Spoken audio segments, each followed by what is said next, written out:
On a regular basis, I need to go to work in D.C., and not that long ago, I went in, and one of the guys that I was working with, he was supposed to be there at 7 o'clock, and he didn't show.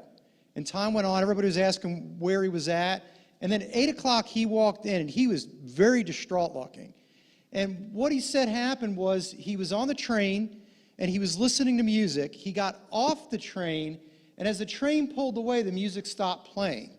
And he looked down in his pocket where he had not only his phone, but also his government phone, and they were both gone. He realized they fell out of his pocket on the train. So he was doing everything he could, and he kept on saying, they're gone, they're gone. That's free money for people, and they're gone. So I just looked at him, I said, stop, we're gonna pray. And there's not a whole lot of believers in that office, but there was a guy that I know is a believer, knows how to pray. So I went back by his desk and I said, Demetrius, we need to pray. And he said, I'm already on it. So we started praying for Sean's phones to come back, and every time he would say they're gone, I said, stop. No, you are going to get your phones back. The Lord is bringing your phones back.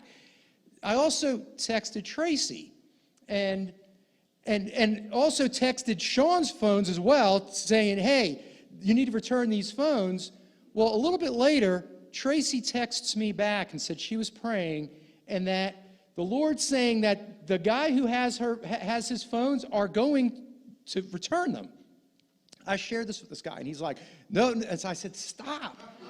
You're negating my prayers. You're negating our prayers. Stop it. So just then, on my phone, a text comes in, and the guy who I was texting earlier, it was this guy's phone, said, did you or somebody you know lose 2 phones? So we connected, and it ended up, I asked the guy, where are you? We'll come and get the phones. Well, the guy sends this address out, it's Alexandria, Virginia. It's about an hour away by train and walking.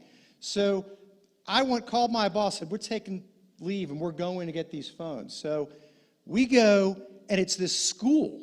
It's Commonwealth Academy. I'd never heard of it. And we ring the bell. This lady comes in. We explain to her what's going on. She's like, yeah, I know. I've got the phones at the desk.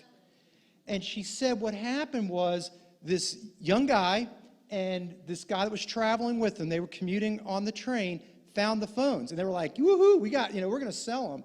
And they had already had the phones out of the cases, and the government one has a bunch of stickers on it, already peeled the stickers off.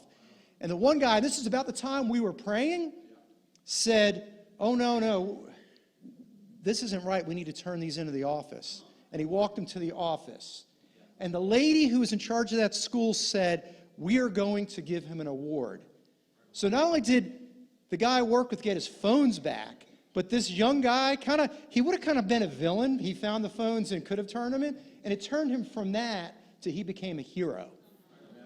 And there was one more really cool testimony that there's another guy that we work with that I know doesn't believe in anything. The next time I was in there, he said, Luke, you got to come over here. My computer's blue screening. I need you to pray over it.